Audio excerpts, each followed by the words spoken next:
you guys! What is up, guys and gals? It's me, your boy, Elizabeth. Hi, friends! Hey, what's up, you guys? Yes. Hi, Barbie. Hi, Ken. Hello, I'm Queer Elizabeth, and I remembered so you don't have to. Hey, Michael. Vsauce here. No more. It's your boy, Elizabeth. I'm in a bib today, and you know what that means. If I could get my bib to sit right. It means I'm going to do something to sate my insatiable urge to fuck up my face and hair occasionally. Yes, today is just one of those days where I have been thinking about doing something for a while, and the thing today is I would like to know what it's like to just cancel out my face. I would like to know what it's like to have just one blank slate.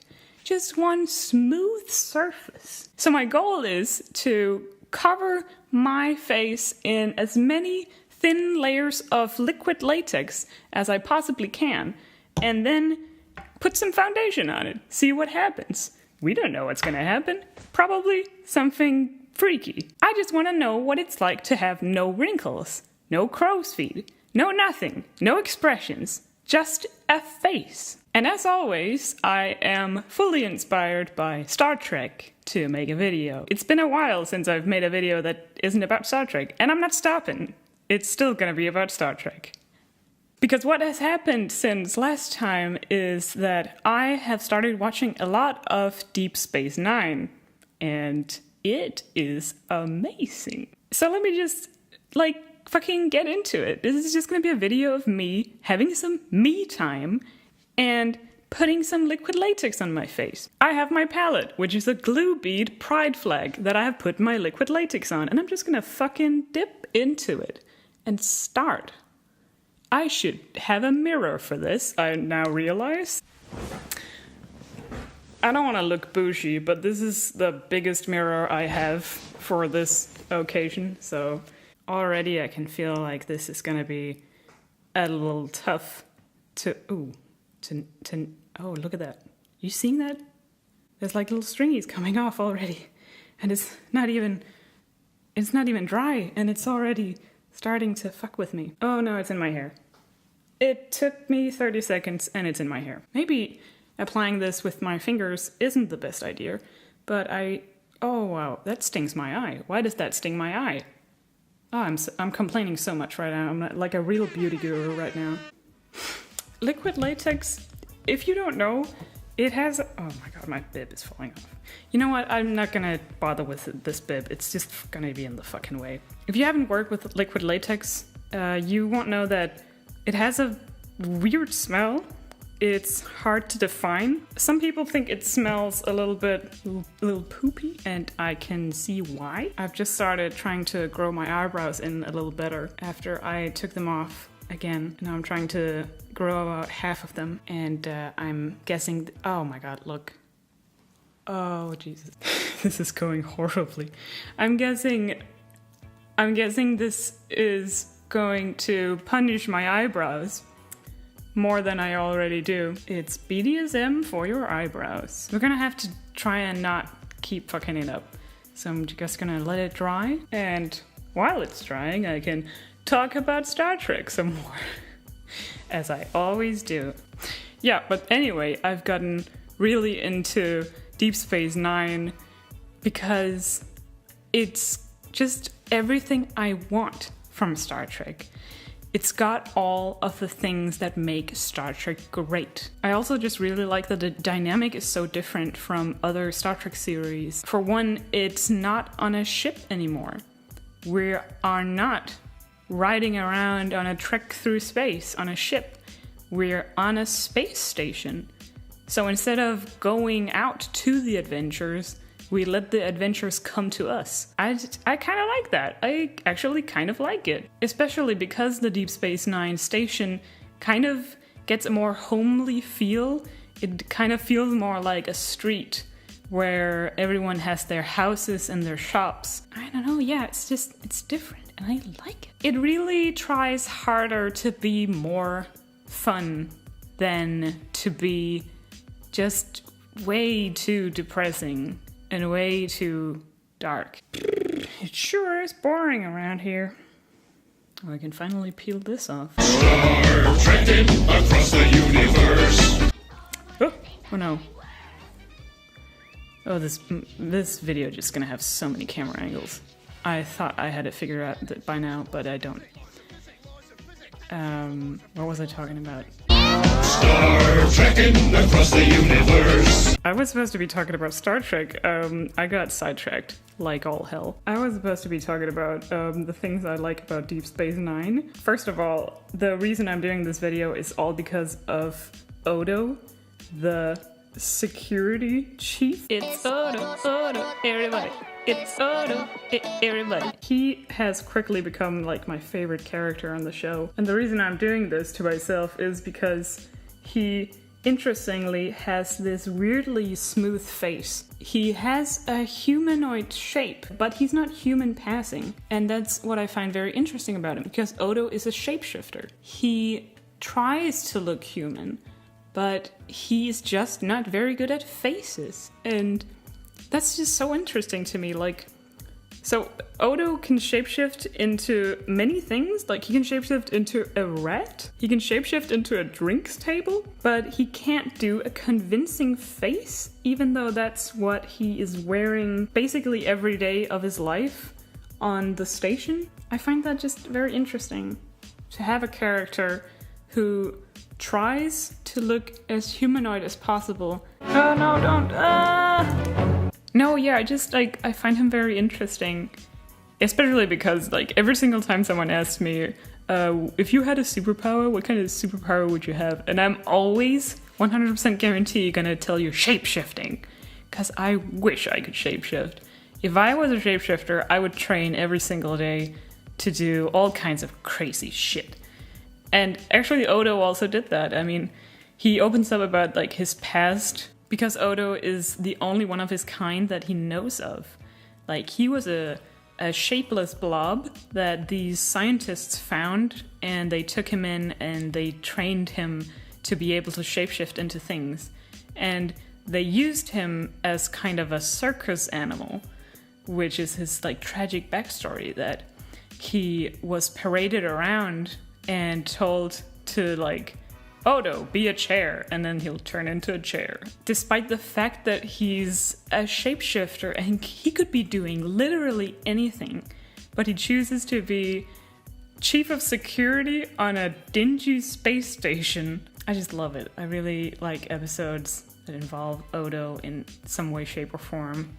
No pun intended. I was very surprised to also see lwaxana Troy returning from the Next Generation to be on Deep Space Nine, because there's an episode where she comes to visit and Odo helps her with something once, and immediately after she's like, I'm gonna fuck him. Deanna Troy is heard screaming telepathically from across the universe. And what happens in that episode with Odo and lwaxana is they get stuck in an elevator and they have to sit there and try and pass the time, and Odo is all like, I don't want to talk to anyone. And lwaxana is just like recounting everything from her life and trying to get to open up Odo like a clam. And in the end, they're closer than ever. I feel like Deep Space Nine sort of buys into more fanficky tropes. Having your characters stuck in an elevator for several hours. I mean, where have you heard that one before? I mean, am I right? Turns out latex does not do the thing that I want it to.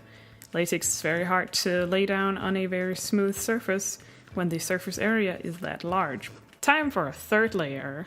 And suffering. Another reason I really like Deep Space Nine is because it is sort of hinged around this conflict between these two alien races called the Bajorans and the Cardassians. The Bajorans are the obvious good guys because, for one, they are the ones that were subjected to an occupation by the Cardassians, and for another, they're more humanoid. Bajorans pass as aliens, but they're literally just like humans with a nose prosthetic. I mean, sometimes Star Trek gets a little lazy with their alien designs. Extra shout out to Jadzia Dex, who is also supposed to be an alien. She's supposed to be an alien race called a trill, and her alien characteristic is that she has leopard spots on her forehead. But yeah, it's very much about this conflict between the Cardassians and the Bajorans. And you have this Cardassian race, the bad guys, and you know they're bad guys because they're lizard men. The first thing you'll notice about Cardassians is that they have these amazingly wide necks. There's this baddie bad guy called Gul Dukat. I think his rank is equivalent to that of a general. And I think he's supposed to be like this paragon of masculinity because his neck is so wide. Usually when we see Gul Dukat in the beginning, it's just through these FaceTiming sessions he has with Ben Sisko. When you see him on that screen, he looks like really intimidating and big and like scary and ooh. And he has that really wide neck, but then when he turns to the side, he's just like, he's just so small. He's so thin. I don't know why that's so funny to me, but every single time he like just turns around and you see him from the side, I just fucking crack up. Generally, I really like the Cardassians, especially Garak, obviously. He's like everyone's favorite character, and he's mine too, because he's wonderful. I watched one of the dedicated episodes to him today, The Wire, from season 2. Which is a roller coaster. It's an unusual episode because the first thing that struck me about it is that it has a structure kind of like a fanfic. And when I say that, I mean it in the way that usually fanfics are not written like a TV episode. They're usually written to be focused on one or two characters. And The Wire, it just almost does not have appearances by any of the other crew except for Julian and Garak. It's just really odd because none of the other episodes are like that. This is like one of the only episodes that doesn't have a subplot either, like a fanfic. Most fanfics don't have subplots because they just focus on the one or two characters. And if it's two characters, it's usually because they're focusing on a couple.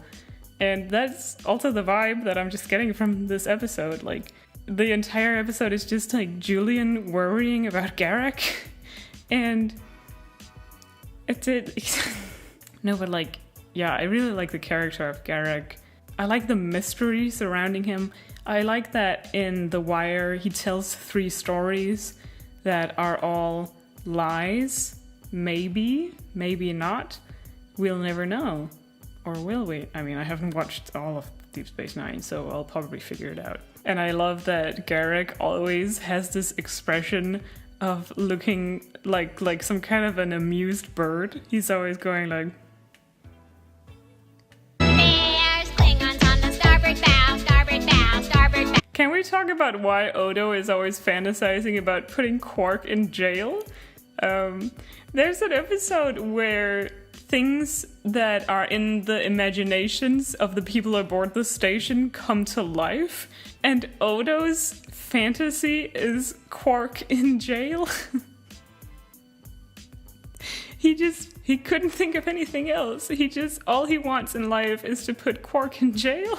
I think just like everyone else living in 2018, I was confused by the fact that the Cardassians are called Cardassians because this series was made in the early 90s.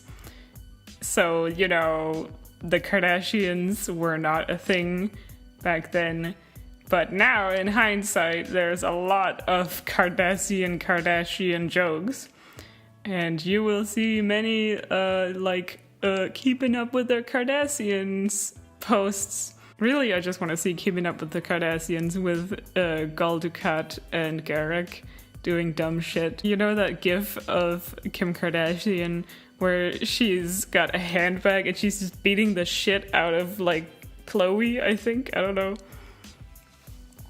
Or Courtney, whoever. They all look the same, I don't know. So my goal was to minimize texture in my skin, and it seems I have maximized it. I think maybe it would be wise to do the last coat and call it a day, because I need to be done with this, and this shit is taking forever. So yeah, this was maybe not as successful as I could have hoped. Worse than that, he's dead, Jim. Dead, Jim. Dead, Jim. It's worse than that, he's dead, Jim. Dead. You know what else I need in life? I need a 10-hour compilation of Odo scoffing. Odo has this thing where he just scoffs at everyone, and I just want like a 10-hour compilation of him just scoffing through the entire series. He's always out there going, huh, huh, huh, Will you stop doing that? Not. and I love it. The latex seems to be pretty dried down, so let's go ahead and put some foundation over it.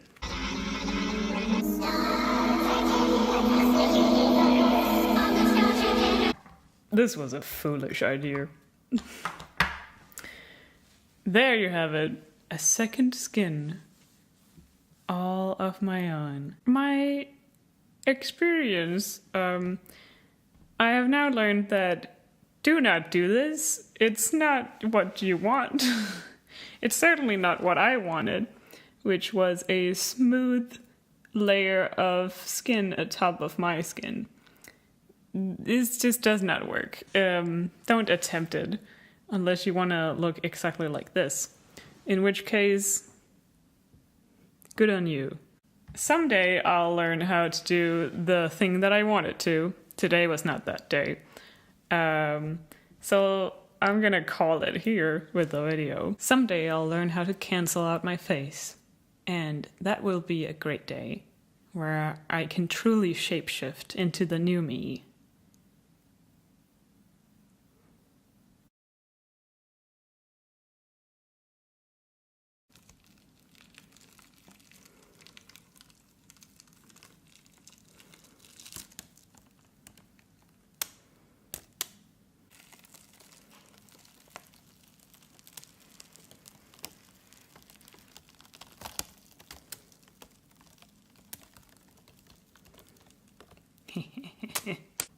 Bye.